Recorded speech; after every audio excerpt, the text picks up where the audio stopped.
E aí pessoal, beleza? Sou a Nath, você está no Pilha de Leitura e, bom, começando a colocar em ordem aqui os vídeos, eu vou falar do tudo que eu já li esse ano, tenho que separar por mês mesmo porque tem bastante coisa pra falar.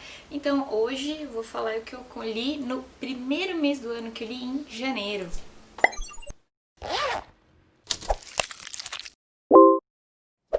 O primeiro livrinho do mês aí, né, do ano, foi esse aqui, Um Pai de Cinema, que deu origem ao filme O Filme da Minha Vida. Então essa capa é até estranha, porque tem dois títulos e a gente fica um pouco perdido, mas o nome do livro é Um Pai de Cinema, o nome do filme é O Filme da Minha Vida. O filme é um filme brasileiro, porém esse livro aqui é chileno. É uma história bem bacaninha, assim, bem interessante, que vai ter esse rapaz aí, ele vai descrever um pouco dessa relação dele com algumas pessoas, incluindo o pai dele. E fala, né, um pai de cinema justamente porque é onde ele descobre que o pai dele está, né? Ele reencontra o pai dele aí bem no cinema. É um livro, como eu disse, ele é bacaninho, assim, ele é desses que mostra as coisas da vida, assim, né, e como a gente se comporta em determinadas situações. Gostei bastante da leitura, bem fininho, assim, vai rapidinho. Na sequência ele é a Odisseia de Penélope, que é da mesma autora do Conto da Aia, da Margaret Atwood. E é basicamente a versão da Odisseia, né? Odisseia do Homero, mas pelos olhos femininos, né? Pelos olhos da Penélope. Eu curti bastante a história, curti assim os lances femininos, né? Tudo pela visão dela, de como aconteceu. Só que eu nunca li a Odisseia mesmo, né? A original, vamos dizer assim, né? Do Homero. Então eu gostaria de ter feito mais ligações. Ele falou dessa forma, ela já falou assim. Eu não consegui fazer essas ligações porque eu não tinha o original, né? Pra comparar na minha cabeça. Então eu acredito que se eu tivesse isso, eu teria curtido mais a história. Depois eu li um livrinho nacional, que é O Colega de Quarto, do Vitor Bonini. Vitor Bonini era repórter até, ele era repórter na Globo, ele saiu, acho que esse ano mesmo, que aí ele tá nos Estados Unidos agora. O Colega de Quarto é bem interessante, assim, é desses livros que eu gosto de ler, porque ele tem um suspense, né, tem um mistério, alguma coisa para se descobrir aí ao longo da história. O Eric, que é o personagem que a gente acha que é o personagem principal, mas não é. Ele já inicia o livro procurando um detetive particular e alegando aí que tem uma pessoa morando na casa dele, que ele não sabe quem é. Por isso o nome do livro, Colega de Quarto.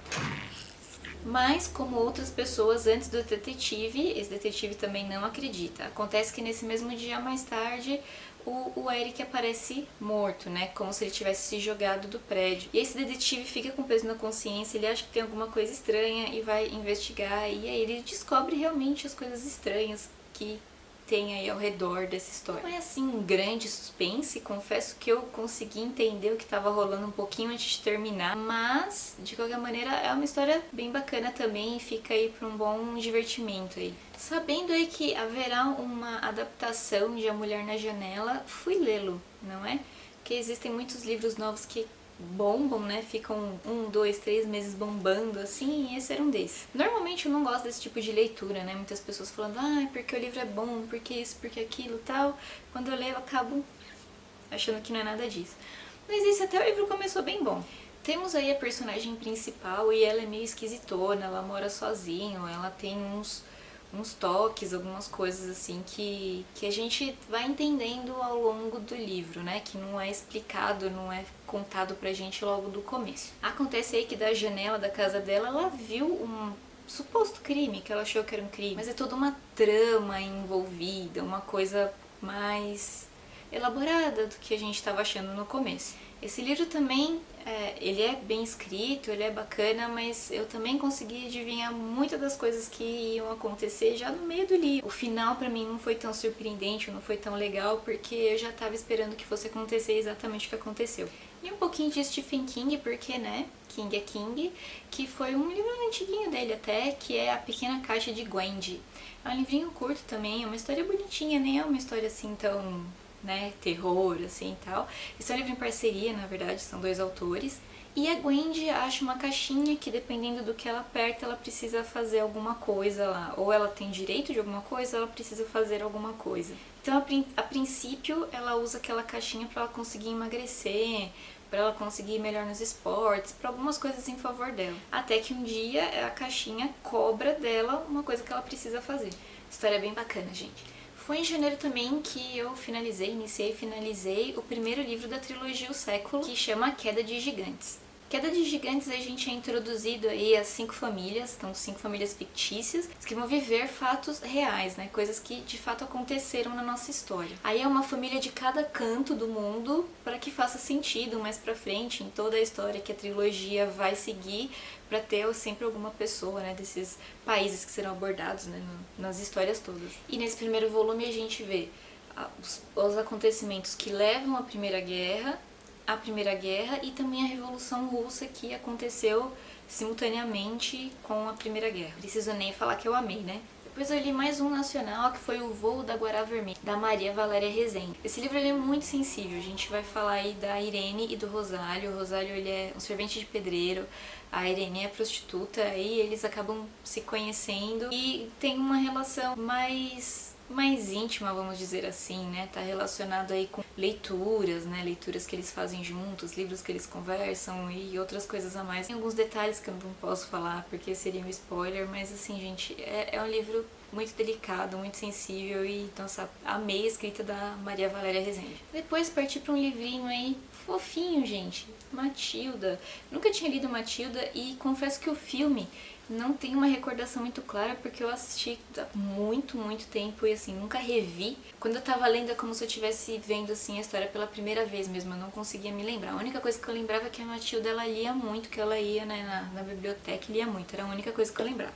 Que de fato é isso, até que tem a representaçãozinha aqui na capa, né, a Matilda ela tá mesmo com os livros. Gente, história infantil, ela tem uma coisa assim de... Acontecem umas tragédias muito grandes, umas coisas que você fala, nossa, história de adulto, se isso acontecesse, meu Deus, né? Mas acontece na história da criança, né? Essa menina ser largada sozinha, tantos períodos, tão criança, né? Umas coisas tão assim aconteceram com ela que você fica, nossa. E a história infantil conta isso de uma maneira tão normal, que você fica meio, né? Mas no geral, gente, Matilda é uma delicinha de ler. Depois, gente, eu li um livro da Agatha Christie achando que ia ser assim, ó, certeiro que eu ia gostar. E se vocês já assistiram meu vídeo lá falando da tag dos 50%, vocês já sabem que foi um tiro pela culatra. Que é O Passageiro para Frankfurt. É um livro um pouco mais político, envolve umas outras questões que não curti. Não achei que rolou muito aí essa química, essa mistura aí. Eu finalmente li As Cidades Invisíveis, do Ítalo Calvino. Uma curiosidade super aleatória, mas eu descobri que ele morreu no ano que eu nasci. E a história basicamente é um imperador tá conversando com Marco Polo e o Marco Polo vai contando aí as cidades que ele já visitou, né? Porque o Marco Polo era um grande explorador, então ele vai contando aí essas cidades que ele visitou. Mas por que cidades invisíveis? Porque o Marco Polo ele não conta... porque essa cidade era assim, ó, assado. Ele vai contando nuances, vai contando detalhes de uma forma diferente, né? Vai abordando características que a gente normalmente não usa para falar das cidades. Então, é uma abordagem das cidades de uma maneira bem diferente. Eu achei uma história bacana, mas eu ainda tenho um problema com a escrita do Ítalo Calvino que eu não sei, assim, ainda vou ler um terceiro livro dele pra ver se engata, porque eu consigo curtir a ideia, curtir a história, mas não tanto a maneira como é escrita, não sei dizer, então eu preciso tirar a prova dos três, né? Esse foi o segundo livro que eu li dele, vou escolher um terceiro ainda pra tirar essa prova.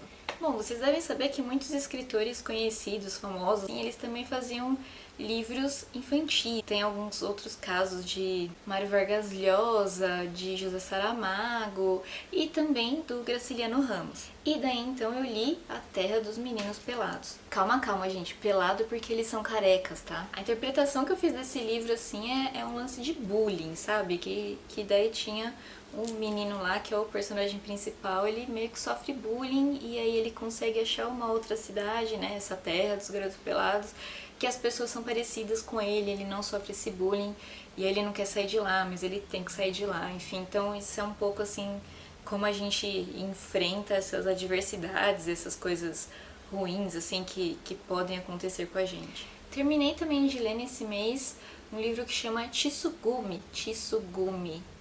Ai, gente. Da autora é Banana Yoshimoto. Banana eu consigo falar.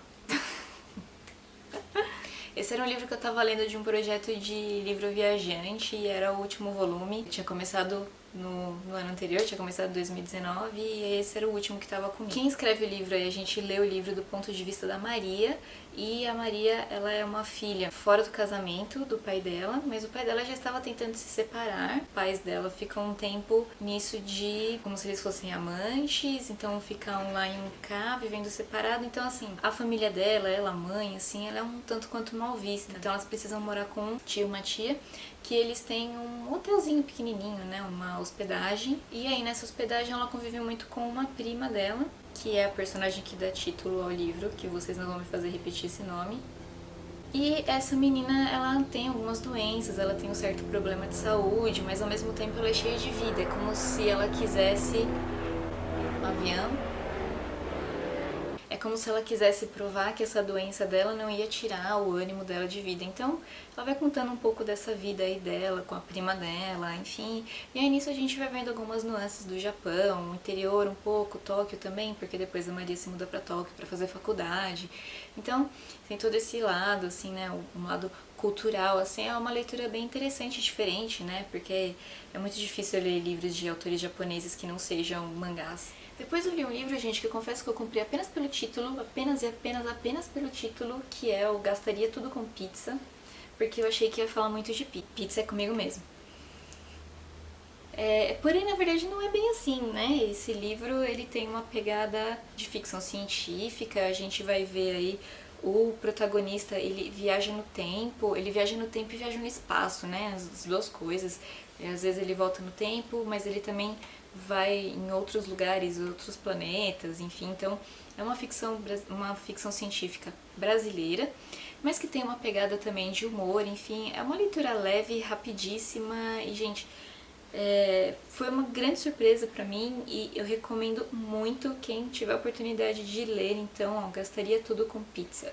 Uma das últimas leituras aí que eu fiz foi um livro da Julia Quinn, Como Agarrar uma Herdeira. É o primeiro livro da série Agentes da Coroa. Gente, não é que a história é ruim, é que simplesmente não é meu tipo de leitura, assim, então foi um pouco difícil eu conseguir finalizar o livro, foi bem, né, porque eu precisava cumprir um desafio de leitura, eu tinha que terminar, mas assim, não curti muito. Eu continuo não curtindo esse tipo de romance. Romance continua não sendo meu gênero favorito. Desde o ano passado aí eu tento fazer algumas leituras de contos, porque eu tinha percebido que conto era um gênero que eu não lia praticamente nunca, meio que fugia, não gostava, e eu falei, não, eu preciso ler algumas coisas, preciso ler e tal, e aí eu comecei a estipular pra mim de ler um conto por semana. Então eu tô lendo alguns livros de contos que aí no decorrer do ano mesmo eu vou terminando, eu vou lendo tipo 1, 2 por mês, alguma coisa assim. E algumas histórias que são mesmo curtinhas, são livros mesmo que são considerados novelas, são bem curtinhos. Então, dos livros que foram livros mesmo, né, que daí eu finalizei o livro, eu li O Poço e o Pêndulo. Eu tenho essa coleção aqui, que é uma coleção que saiu da Folha, que ela é versão português e inglês. Então quando você abre aqui, deixa eu pegar uma página qualquer, você tem aqui, desse lado a tradução e desse lado a versão em inglês. Então ele parece ser mais grosso por conta disso, mas na verdade ele é bem curtinho, ele é um conto mesmo do Poe. Gente, é sensacional. Esse ano eu tô lendo o Poe, Contos de Imaginação e Mistério, que é uma edição bem bonita da Tordesilhas que eu tenho. Então eu tô nesse esquema de ler 1, 2 contos por mês e, gente, estou amando o Edgar Allan Poe, assim, de verdade. Que ele não sinto como apenas uma coisa de terror, ele tem todo um lado sobrenatural, uma coisa que mexe, assim, que você consegue se colocar lá. E esse daqui, de fato, o cara se vê em um pêndulo no poço e, gente, é incrível, gostei muito. Um outro conto, e esse daqui sim é uma novela, mas é um pouquinho maior, mas ele é considerado conto, que inclusive ele tá naquele outro livro da Kozak Naif, que são só contos do Cervantes, então ele tá lá também, que é o Espanhola Inglesa, que eu tenho nessa edição bonitinha aqui da Rocco, que é uma edição que tinha antigamente, que o Fernando Sabino fazia tanto a escolha quanto a introdução e em alguns casos até a tradução dos livrinhos. Então esse daqui, a Espanhola Inglesa do Cervantes, né? Pra quem não tá reconhecendo, é o mesmo cara lá do Don Quixote. Já é um romancezinho mais água com açúcar, um cara que conhece a menina, se apaixona, mas aí eles não podem ficar juntos, e ela meio que dá uma definhada por conta disso e por outras coisas da vida dela. Aí tem toda uma reviravolta, e vem, um romancezinho, tal, tranquilinho assim, água com açúcar, onde fica tudo bem no final, mas é bacana, é Cervantes, é uma escrita gostosa e vale a pena. Bom, fora isso teve aí as HQs que eu li também, mas esse vai ficar um vídeo separado porque esse daqui já tá bem longo, né? Gente, deixa aqui nos comentários quais desses livros vocês já conhecem, vocês já leram, o que vocês ficaram com vontade de ler, e por favor, deixem indicações de leituras aí também pra eu ir fazendo. Obrigada por ter assistido o vídeo até aqui, pessoal, não esqueça de se inscrever no canal caso você ainda não for inscrito, dá uma curtida aqui no vídeo, aperta o sininho também para vocês receberem todas as notificações, já que agora vai ter vídeo novo toda semana, e não deixe de seguir a gente nas outras redes sociais também. O lugar que eu sou mais ativa com certeza é o Scooby, mas também tem o Face e agora o Instagram. Obrigada, até a próxima, tchau!